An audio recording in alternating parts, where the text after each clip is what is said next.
Ayan kapag binagawa na yung door ko sa dito para sa taas.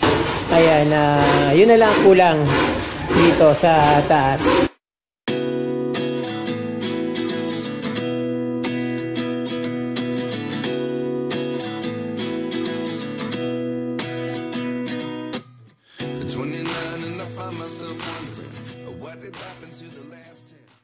Hello mga ka-From D, magandang araw po sa inyo ulit at welcome back sa Certified From D channel. Kung bago lang po kayo sa aking YouTube channel ay huwag niyong kalimutan mag-subscribe at pindutin po yung notification bell para updated po kayo sa aking mga bagong post na videos.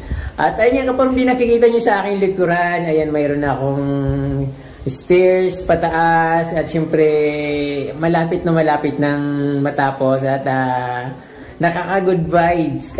Naramdaman ko yung maginawa sa buhay. Siyempre masaya ako. Ayun, masaya ako kasi malapit na akong makabalik dito. Ayan, any moment darating na yung mag-install ng mga bintana ko dahil may nag-send sa akin ng kahit papano nakadagdag sa pagpagawa ng bintana at saka sa pinto. Although yung pintuan ko ka-From D, hindi pa siya magagawa. Nandito naman yung kahoy. Sabi niya, kukunin niya yung kahoy at doon na lang gagawin kasi walang gagawa dito. Ayun, inaantay ko ng ilang araw na pero wala pa rin. So ayun, inaantay ko. Kaya pag na-install na yung bintana dito, any moment may install siya.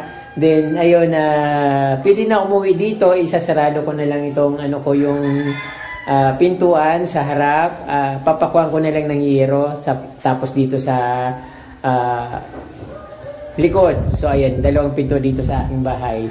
So dito ka-From D, napakasarap ng hangin yung pumapasok dito sa sa galing dito sa garden ko pa dito sa my kitchen. Napakalamig ng hangin.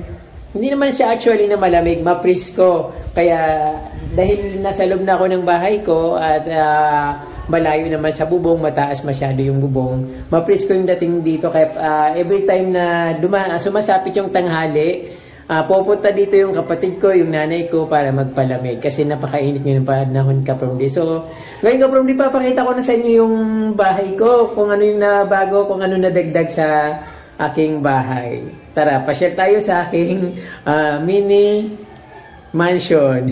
Ayun nga ka-From D, ang gulo-gulo, kahit linisin ko, binabalik din naman ng mga bata kasi sumasali sila dito. Tapos yung gumagawa, walang gumawa ngayon kasi yung pinaka gumagawa talaga dito yung si Manong na karpintero at mayroon siyang dinaramdam sa kanyang arthritis. So ayan, kaya sabi niya hindi mo na siya gagawa ngayon. So okay lang, basta gagawin niya to, tapusin niya to kasi konting-konti na lang naman ka-From D yung bang barandilya dito sa taas saka sa hagdan, yung hawakan sa hagdan para hindi nakakatakot. So akyat tayo sa hagdan at syempre ayaw umakyat ng nanay ko dito kasi natatakot siya, pati yung mga kapatid ko natatakot umakyat dito kasi ibang klase yung pagkagawa ng hagdan ni Manong Karpintero. So pero maganda naman siya ka-From D, ang lalaki ng mga niya, ang lalaki ng mga hakbang niya, tapos malalaki rin yung yung sahig niya kaya hindi siya natatakot para sa akin, hindi ako na kinakabahan.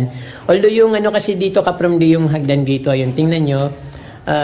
Parang ito nakikita nila dito kasi yung dito pinaka niya patungan ng mga hagdan, mga baibaitang ay lang, parang nakapako lang siya. So iniisip nila baka biglang mahugot pababa, sumabagsak yung hagdan. So ang mga pako naman siya is D4, tapos dito naman naman yun, matibay naman ito kasi parang concrete nail. Hindi naman siya basta-basta bumibigay. Saka pinopos niya dahil napakabigat ng kahoy na ito, pinopos niya yung paganon, kaya nakalak siya. So, safe naman siya. So, inaantay ko na lang yung gagawin niya dito na hawakan para hindi ako natatakot din. Nakakatakot din kasi ka-From D baba dito, lalo pag wala siyang hawakan. So, mamaya bigla akong mabuyo dito. Ayun, napakataas ng taas nito. So, ayun, ayun ang kulang. Saka dito yung barandilya na sinasabi ko na ano dito sa beam. So, ayun naman kapromdi, meron ng pinto dito, yung pansamantalang pinto. Dahil kulang yung ano ko, kulang yung pangpagawa ng pinto. Although may nagbigay na sa akin ng pandagdag. So, nadagdagan ng isang pinto yung ano sa baba. Kaya ito, pansamantala lang muna tong pinto ko dito sa taas. Flat sheet, binili ko na siya. At dapat dalawa yan, isa sa baba, isa sa dito. Pero sabi ko wag na yung ano, wag na yung isa kasi meron naman akong meron naman ang pandagdag sa paggawa ng pinto. Yun nga lang di pa ginagawa at wala pa siya. Hindi pa kinukuha yung kahoy na gagawin. So ayun, dito na kitang-kita yung hagdan dito. So matatagalan siya bago lagyan ng varnish kasi basa pa siya. Once na nilagyan ko siya ng varnish, mamumuti lang siya kasi yung magbabasa siya dahil hindi pa siya tuyo. So ayun ka dito sa taas kapromdi. So ayun nga kapromdi, mayroon ng mayroon ng pintuan na flat sheet pero hindi siya maganda. Parang hindi maganda pagkagawa ni Manong yun no, gusot. Ewan ko bakit naging ganito. Hindi siguro maganda yung pagkaano niya, pagkagupit. Dapat walang ganito to. Tinitingnan ko nga, sabi ko dapat inano na lang dito sa kahoy para hindi na siya pinasok dito. So hindi tuloy maganda. So dapat para na yung kahoy sana. Ang tawag doon, nako-cover sana siya para hindi siya nababasa. So parang mali. Ayun. Dito naman kapromdi, ayun, sabi ko nga any moment from now pwedeng dumating yung gagawa, mag-install ng mga mirror dito na bintana. So ayun, dyan sila naman kapromdi yung ipapalagay ko dito kasi gusto ko pumapasok lang yung hangin dito sa loob, mga fresh hangin kasi wala naman dito mga pollution. Kung mayroon man, konting-konti lang. Then ayun, sabi ko magpagawa ko ng cabinet dito para hindi nagkakalat yung damit ko. So ayun inaano niya na nga dahil mayroon karamdaman yung gumagawa nito, si Manong Carpintero ay hindi niya natuloy. Sabi ko mag-aantay na naman ako. Konting-konti na lang sana kapromdi. At kompleto naman yung gamit. Ayan, sabi ko yung dito sa gitna, pwedeng open lang kasi papatungan ko siya yan sa gitna ng wall. Ilalagay ko yung TV ko na pinapanooran dito para hindi na ako bababa paggabi. Dito lang ako sa taas. Tapos syempre pag tanghali naman, pwede naman ako bumaba. Doon ako magtatambay sa baba. So ayan, wala pang ibang nagagawa dito kapromdi. Yun lang. Gusto ko sanang i-update ng araw-araw para may nakikita kayo kung ano yung nangyayari sa aking munting paraiso, munting kubo na naging mezzanine house. Ayan, kulang pa. So sabi ko kapag lilipat na ako dito, once na ilagay na yung dito, barandilya.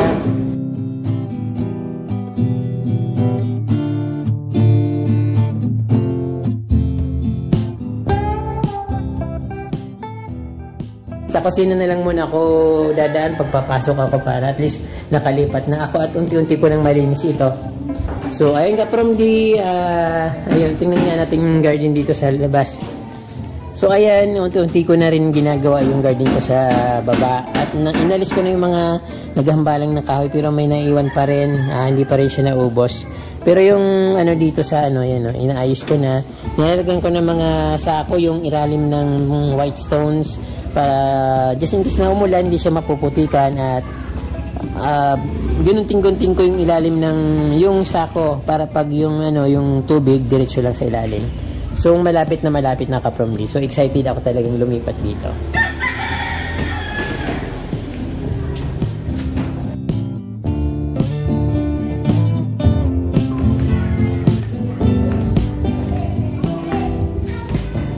So ayun nga kapromdi, wala pa naman akong dito, wala pa akong kagamit-gamit at wala naman talaga akong gamit, only table. So sira na yung table ko pero sabi ko kay Manong na Carpintero, ilihan nyo na lang muna ito panandalian kasi wala pa naman akong pang bili. Pag-ipunan ko na lang ulit kahit nasira-sira na yan. Hinahanap ko yung palaging nahuhulog sa ilalim. Ito pala yun. Dito pala nanggagaling yun kasi ayun sira na. Pero sabi niya pwedeng masilyahan para gumanda ulit at barnisan. So ayan, wala pa akong ibang kagamit-gamit dito kundi yan lang. Ayan. Yung lababo ko naman parang hindi na siguro abot ng budget kasi nga wala naman akong budget na talaga. Yung lababo ko, mananatili itong ganito kasi ayun, pag-ipunan ko hanggang sa makapag-ipon ako. Hindi ko lang alam kung magkano yung tiles. Gusto ko rin sana syempre tiles para malinis tingnan. At syempre pag nawala na itong mga naghambalang dito na gamit, siguro maliwalas din naman itong tingnan pag wala na yung mga ganyan. Nililinis ko naman itong madalas, kaya lang yung ginugulo ng mga bata. Pag wala ako dito, takbuhan sila dito. So ayun ka from di, yung sa labas naman yung fence.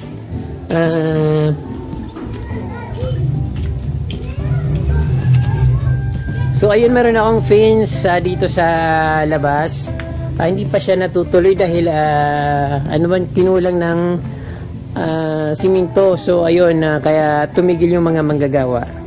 Walang siminto. Pero nandiyan naman yung mga hollow blocks. Then ayun, konting-konti na lang maayos ko na tong garden ko dito sa front yard.